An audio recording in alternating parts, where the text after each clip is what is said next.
All right, man, we have been getting a lot of parts in here this week for this build. And there's a whole lot more out there on Santa's sleigh somewhere. So we're gonna get all this stuff home. I've got to load the truck down, but I figured I'd show y'all some stuff real fast. Check this piece of carbon out.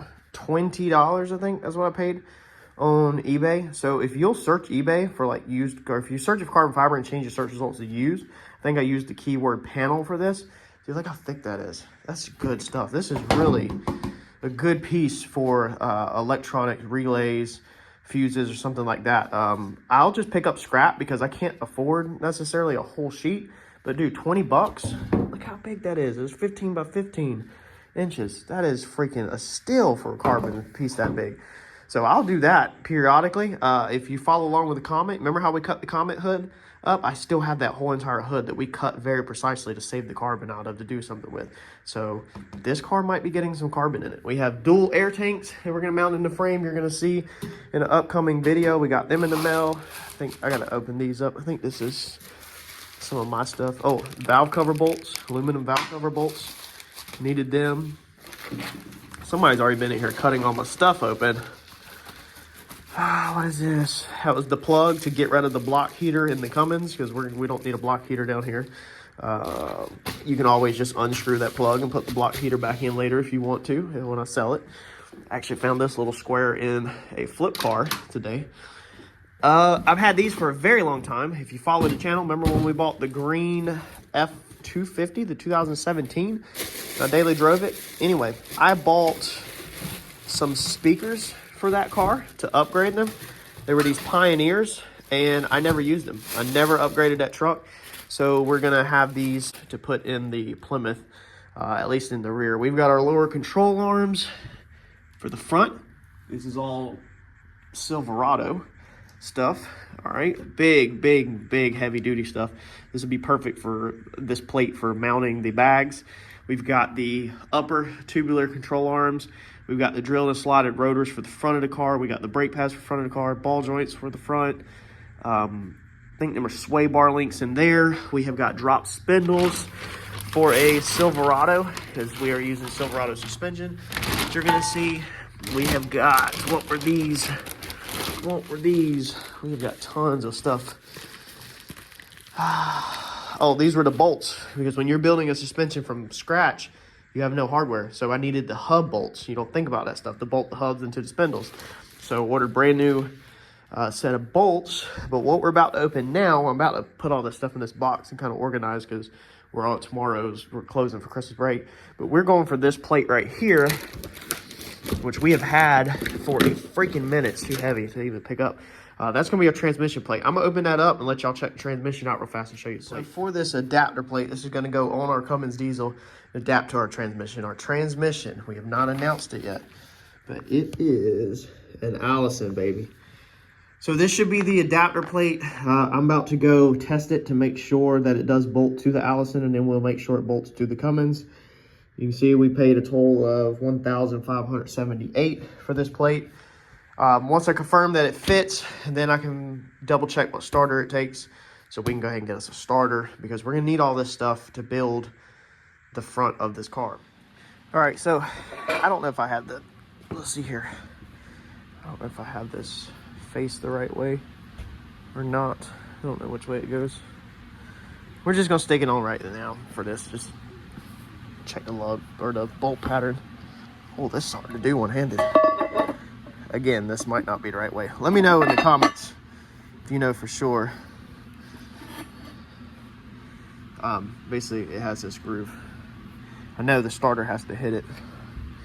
Feels like it would stick out. The teeth are indexed more on this side. They're sticking out past it. And we'll figure all that out when it's time to put it in. I mean, we're a long ways away from cranking this thing up. So yeah, that lines up with all the bolt holes right there.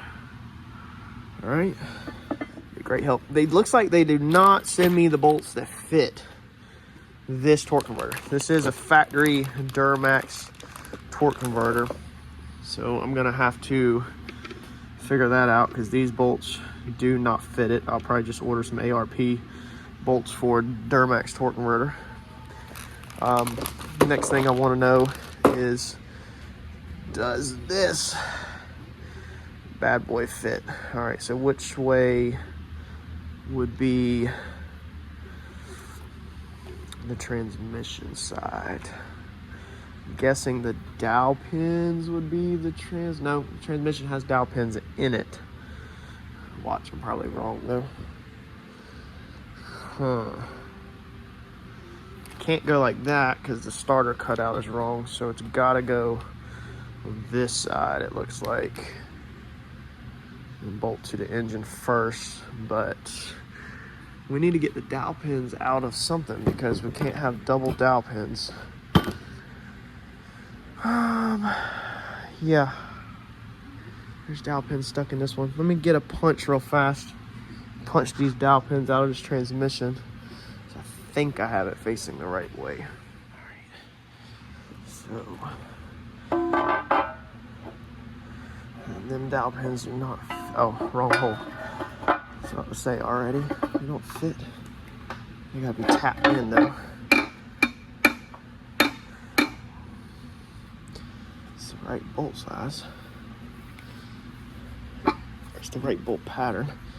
Snug fit on the dowel pins. All right, we're not gonna beat them in there. It should be that way, I think, because the motor is recessed on the backside for the bolts. So the bolts are gonna go in the motor this way in these holes. That's why they're recessed. And then the starter would go in this way. And the plate, this billet plate is threaded, whereas this is not. So this is gonna be a shim or spacer to bolt the starter in.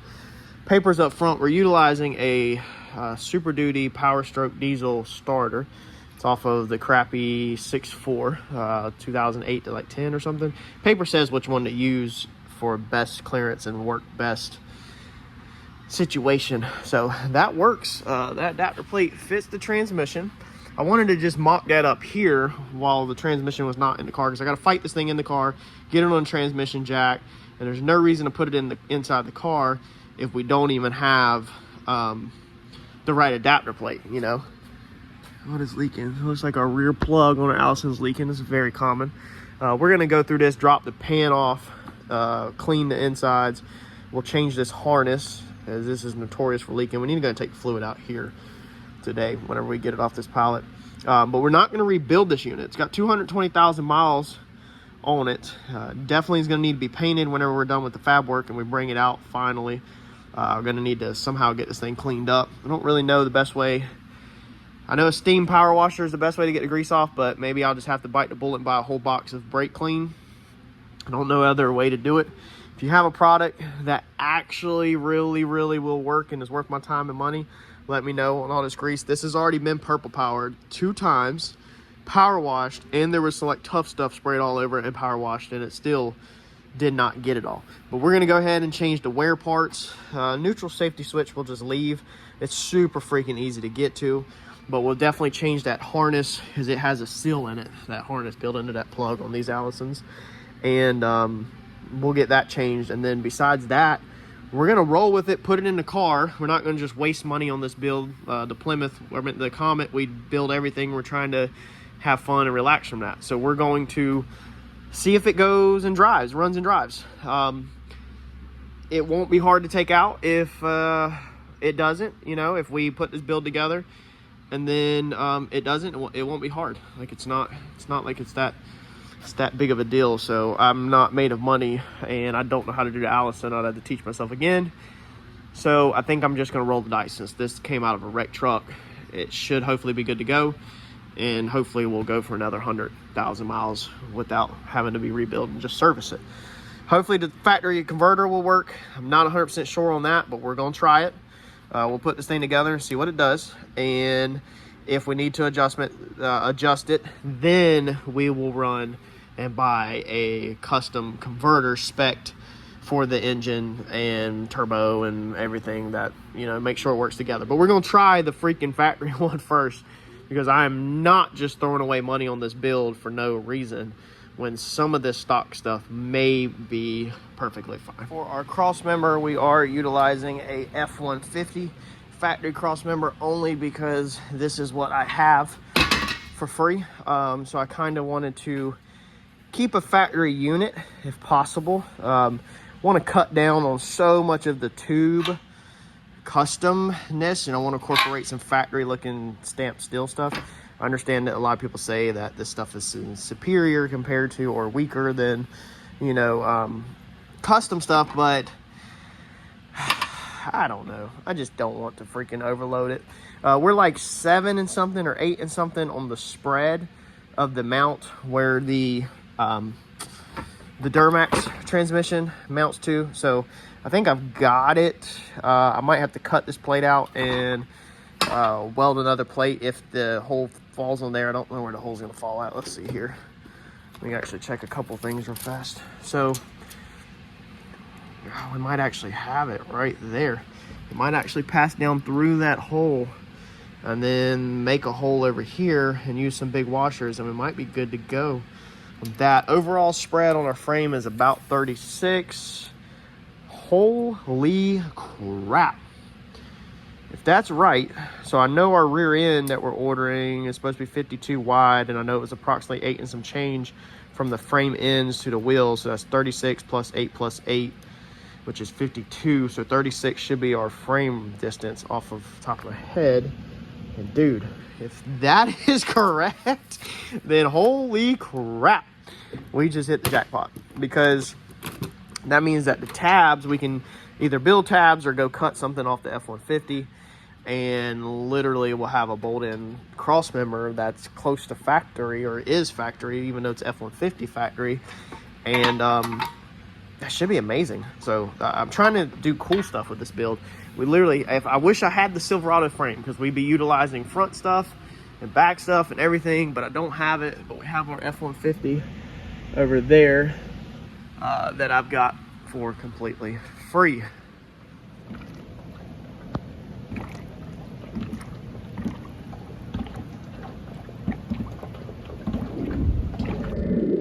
All right, so I dived right in. Last night, I did a couple things, found one major issue, and also kind of sorted some stuff out in the front. So let me catch you up to where we're at, because I didn't want to film, because I was literally figuring out stuff more than knowing what I was talking about.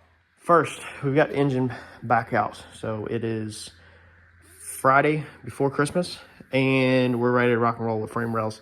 Mike's going to come over Saturday, tomorrow, and I think we're going to knock these front frame rails out, or get them built up, hopefully.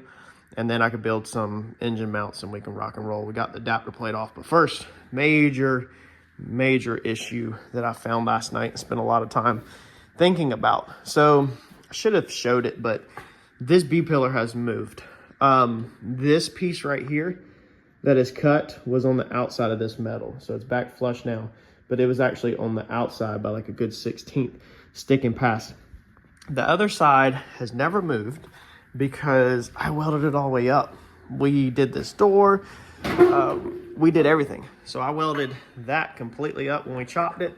I did not do any of that in there. We kind of jumped the gun and started rocking and rolling elsewhere. So that door has always stayed the same. But this one, I noticed that as we've been working on it, it's been getting tighter and tighter and tighter, to the point where yesterday, after we rearranged the blocks down here on our 2x6 rails, these 1/4 inch thick, so these things will not bend or move. But after we rearranged our blocks and used the jack to pick the rails up, and it basically, I picked this rail up kind of like this, jacked it up, and then did that rail. So I think it slightly twisted the body a little bit. Anyway, this B-pillar I noticed was on the outside of this because it's not welded. It's not welded anywhere. So it's got one tack right there. Now it is solid and it is welded all the way into here. So it's locked to the roof right here and can't really move. But our door has gotten tighter and tighter and tighter to the point where it is now doesn't want to close, and pretty much our painted surface is basically like touching practically. Like it's pretty, that right there is about as much as it'll close, and as you can see, that's not gonna work. So it's dragging. You can see right there, it's hitting the paint. And it's always drug, so I didn't think nothing of it. Measuring it, the spread on that door jamb to the spread on this door jamb needs 1/16 more back. This B pillar needs to be 1/16 more back. Now it won't close, and I've got the freaking spacers out of it. I worked on it last night also, and I said, well, let me see if I can just take the shims out of it and see if it closes. It wouldn't. It was extreme. It was crazy without the spacers. Like, you could force it closed, but it was very hard to get it back open. So even with the spacers out, it's still hitting pretty bad. So this B pillar basically needs to go back like 1/8 of an inch. Is my calculations. Really, it looked like a 1/16, but with the spacers being out, what it originally was, it needs to go back about 1/8. So 100% failure on my part. Should have locked this in. I had put a line. I pushed this door jamb open to 1/16, and I put a Sharpie line across it, and then I let the door jamb back off. Basically, I put a board with a scissor jack in here and pushed the B pillar back 1/16 of an inch on a tape measure, marked it, and then let it off. And it looks like the line has definitely moved. I mean, I know it looks really close, but in my opinion, it looks like it's moved just a little bit. It's hard to tell. It also, the metal is showing almost like it's stressed, kind of. It feels like everything's really close where it looks the same. But I think that the B pillar has moved just a little bit here. The camera's gonna be hard to pick it up, but this metal is kind of right here, okay? It's kind of pushed out this way. And then this metal right here is also, as you can see, kind of pushed outwards. I do have the B pillar pulled in, but we're gonna have to do some work on this B pillar now to get this door back where it opens and closes before we go too far.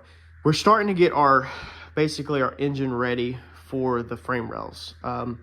We had it in place where we thought we needed it because I was going to use this transmission adapter. So I'm pretty sure this is what they call SAE transmission adapter or adapter plate. It's not a bell housing. I did learn that. It's literally called an adapter plate. This is what come on our 4BT Cummins. Don't know if it has any numbers on it. Actually, it does have numbers. No, it just says made in USA. There should be numbers somewhere on it, I was told, but I don't know where they would be at. I don't care to find it right now. So I'll clean it up and put it for sale probably. That is the adapter plate. That's the, let's not mix this up, flex plate that was in it. And we've got our new adapter plate and our new flex plate to go to our transmission. Our transmission is outside in the bed of the truck.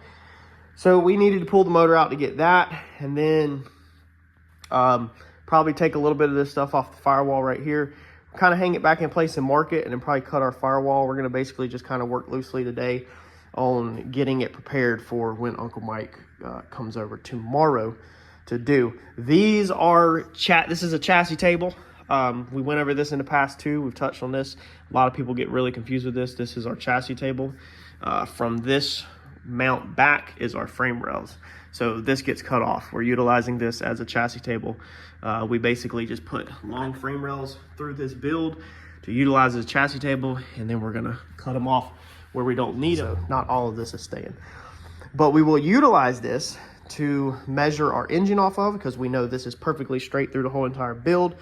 We know it's perfectly square through the whole entire build, and it is an excellent point when you have nothing to go off of to get to. Once we start running our frame rails, we can also tack rod from these to the frame rails to kind of float them and hold them as we're finding angles and measuring pieces. So that hopefully bring you up to date of where we're at. All right, so what we're doing right now is assembling these control arms from Mockup. These uppers, dude, these are like these are very cheap on eBay. So one reason why we picked the Silverado control arms is they're available big time, all over the place. Tons of aftermarket support. So this is going to be 2009 to 2014. Actually, I think 14 they changed the body style. It's not 9. That's F-150. It's 9 to 14. God, I know. I got too much info in my brain. This is going to be 2007.5. which a lot of people call an 08 because in the year 7 they changed body styles halfway through. It's the thing GM likes to do. So 2008 to 2013, I think GM changed body styles in 14. So 08, 13, all platforms, Sierra, Tahoe, Yukon, Silverado, everything across the board is basically the same pretty much. Now with these trucks, you do have some that are cast control arms, some that are stamped steel, some that are aluminum, and a lot of times you have to make sure that's all the same because they won't work together if they're not all the exact same. Like, you got to have spindles for the cast or the stamped steel. So you have to make sure that your control arms match your spindles. Now, these control arms, the lowers, were, what did I get? Cast. Yes, I think they were the cast ones. They replaced the cast ones. Now, in my build, it doesn't matter as long as everything works together. That's all you got to pay attention to. All right, so I am very curious to how we're going to go about this. We did the Mercury Comet, but the thing about the Mercury Comet, when me and Mike built that, Mike's going to be over tomorrow to do these front frame rails with me, is we had the frame rails on the Comet. All we had to do was the suspension. So it wasn't that big of a deal. You knew where the frame rail was, and you knew where the tire had to be. All you had to do is connect the dots. Pretty freaking easy. But right now, we don't know where the tire goes, we don't know where the frame rail goes, and we don't know where the control arms go at all. So I'm 100% guessing, looking down the side of this car. As you can see, I'm kind of in line with the back tire back there. 100% just guessing right now. Actually, I can guarantee you I'm wrong, because that thing is way too far out looking at the body line. In order to find where this tire goes, we have to put the whole entire freaking front end back on the car.